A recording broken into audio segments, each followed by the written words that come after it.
Hey guys, this is Imanshu and you are watching Immense IQ. In this video, you will know all the useful stuffs regarding with the national, international, sports and science current affairs. So without wasting too much time, let's get started.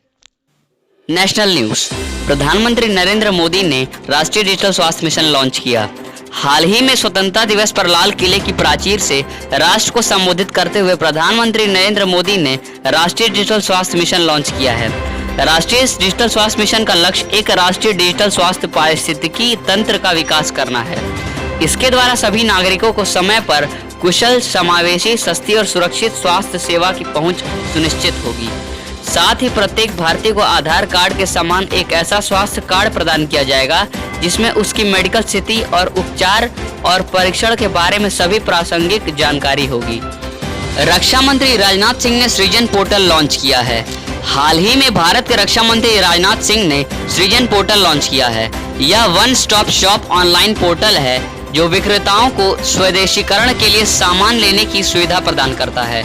यह रक्षा उत्पादन के क्षेत्र में make in India के अवसर के अनुरूप एक पहल है। रक्षा विनिर्माण में आत्मनिर्भरता से न केवल घरेलू आवश्यकता पूरी होगी बल्कि निर्यात को भी बढ़ावा मिलेगा। International news. मालदीव के सबसे बड़े इंफ्रा प्रोजेक्ट पर काम करेगा भारत, खर्च होंगे इतने पैसे। सरकार की ओर से जारी एक बयान में कहा गया है कि वह मालदीव में ग्रेटर माले कनेक्टिविटी प्रोजेक्ट के लिए कार्यों को और बेहतर के लिए $100 मिलियन का अनुदान के तौर पर देगा और $400 मिलियन नई लाइन ऑफ क्रेडिट के वित्तीय पैकेज के जरिए देगा। विदेश मंत्री ने कहा कि मालदीव की सबसे बड़ी परियोजना होगी जिसमें 3 पड़ोसी द्वीपों विलिंगिली, गुल्फियाहू और थिलाफुसी के जोड़ने के लिए 6.7 किलोमीटर का ब्रिज बनाया जाएगा। विलिंगिली और गुल्फियाहू में भारत अपनी सीमा के अंदर बंदरगाह का निर्माण कर रहा है, जबकि थिलाफुसी एक नए औद्योगिक क्षेत्र के तौर पर विकसित हो रहा है। Defence news. राकेश अस्थाना को बीएसएफ का नया महानिदेशक नियुक्त किया गया।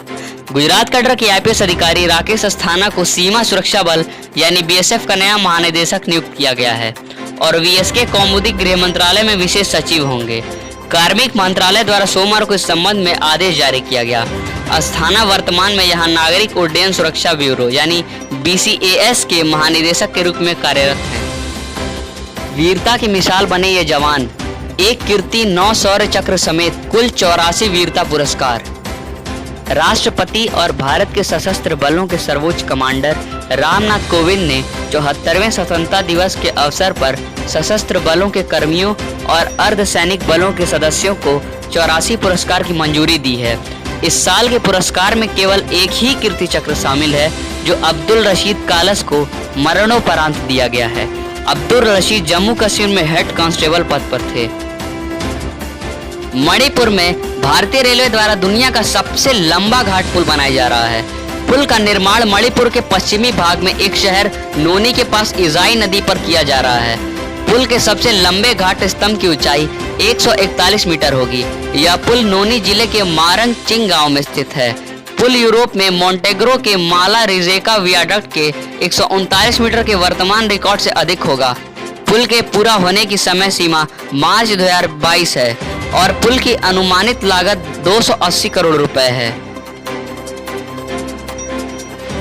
भारत सरकार जल्द ही प्रोजेक्ट लॉयन और प्रोजेक्ट डॉल्फिन लॉन्च करेगी। हाल ही में प्रधानमंत्री ने घोषणा की है कि भारत सरकार जल्द ही एशियाई शेरों के लिए प्रोजेक्ट लॉयन और डॉल्फिन के लिए प्रोजेक्ट डॉल्फिन लॉन्च करेगी।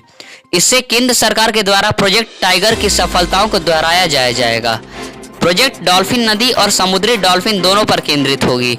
इससे जैव विविधता को भी बढ़ावा मिलेगा और रोजगार के अवसर भी पैदा होंगे। भारतीय शास्त्रीय संगीत के पुरोधा पंडित जसराज का निधन। जाने माने शास्त्रीय गायक और पद्म विभूषण से सम्मानित पंडित जसराज का अमेरिका के न्यू जर्सी में निधन हो गया। वह 90 वर्ष के थे। जसराज का मेवाती घराने से ताल्लुक था जो संगीत का एक स्कूल है और ख्याल के पारंपरिक प्रदर्शनों के लिए जाना जाता है। शास्त्रीय संगीत के प्रदर्शन के अलावा जसराज ने अर्ध शास्त्रीय संगीत शैलियों को लोकप्रिय बनाने के लिए भी काम किया है, जैसे हवेली संगीत जिसमें मंदिरों में अर्ध शास्त्रीय प्रदर्शन शामिल हैं। उन्हें अन्य कई पुरस्कारों के अतिरिक्त प्रतिष्ठित पद्म विभूषण, पद्म भूषण, पद्मश्री से भी सम्मानित किया गया है। Sports news. पूर्व भारतीय क्रिकेटर और उत्तर प्रदेश के मंत्री चेतन चौहान का निधन हो गया। हाल ही में पूर्व भारतीय क्रिकेटर और उत्तर प्रदेश के मंत्री चेतन चौहान का निधन हो गया। वह 73 वर्ष के थे। चौहान यूपी मंत्रिमंडल में सैनिक कल्याण, होमगार्ड, पीआरडी और नागरिक सुरक्षा मंत्री थे। चौहान 1991 और 98 में 2 बार उत्तर प्रदेश के अमरोहा में लोकसभा के लिए चुने गए थे।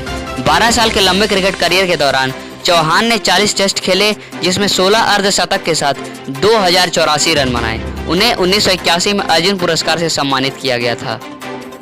खेल मंत्री किरण रिजिजू ने फिट इंडिया फ्रीडम रन का शुभारंभ किया। केंद्रीय खेल मंत्री किरण रिजिजू ने देश की सबसे बड़ी फिट इंडिया फ्रीडम रन का शुभारंभ किया। इसका आयोजन 74वें स्वतंत्रता दिवस के उपलक्ष्य में 15 अगस्त से महात्मा गांधी की 151वीं जयंती 2 अक्टूबर तक किया जा रहा है। इस दौड़ का आयोजन महामारी के दौर में लोगों को स्वस्थ बनाए रखने के लिए कोविड-19 संबंधी निर्देशों का पालन करते हुए दौड़ लगाने को प्रोत्साहित करने के लिए किया जा रहा है।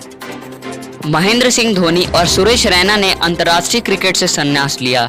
हाल ही में भारतीय क्रिकेट टीम के पूर्व कप्तान महेंद्र सिंह धोनी और सुरेश रैना ने अंतर्राष्ट्रीय क्रिकेट से संन्यास की घोषणा की है। दाहिने हाथ के बल्लेबाज और विकेट कीपर महेंद्र सिंह धोनी एक दिवसीय अंतर्राष्ट्रीय मैच में सर्वाधिक रन बनाने वाले में से एक हैं। इस फॉर्मेट में धोनी 10,000 से अधिक रन बना चुके हैं। महेंद्र सिंह धोनी की कप्तानी में भारत ने 2007 में आईसीसी T20 विश्व कप, 2010 और 2016 में एशियाई कप, 2011 में आईसीसी क्रिकेट विश्व कप और 2013 में आईसीसी चैंपियंस ट्रॉफी जीती थी। धोनी के संन्यास लेने के बाद सुरेश रैना ने भी अंतर्राष्ट्रीय क्रिकेट से अलग होने की घोषणा कर दी है। खेल मंत्रालय ने राष्ट्रीय खेल पुरस्कारों के लिए चयन समिति की सिफारिशों पर मुहर लगा दी है। पहली बार देश के सर्वोच्च खेल सम्मान यानी राजीव गांधी खेल रत्न से 5 खिलाड़ियों को नवाजा जाएगा। 12 सदस्यीय कमेटी ने मनिका के अलावा क्रिकेटर रोहित शर्मा, एशियाई खेलों की चैंपियन पहलवान विनेश फोगाट, रियो पैरालंपिक स्वर्ण विजेता मरियप्पन थंगावेलु के नाम की सिफारिश खेल रत्न के लिए की थी। 5वां नाम हॉकी खिलाड़ी रानी रामपाल का था। कमेटी ने रानी पर अंतिम फैसला खेल मंत्री पर छोड़ दिया था। अब उसे भी मान लिया गया है। और अगर आपको वीडियो अच्छी लगी हो तो वीडियो को लाइक करें और अगर आप चैनल पर नए हैं तो चैनल को सब्सक्राइब करना ना भूलें और साथ ही बेल आइकन को भी दबाएं। So guys, how's the video? I hope you enjoyed the video. For such quality content videos, subscribe my channel Immense IQ and share this video to your friends and your family. Until then, goodbye and take care.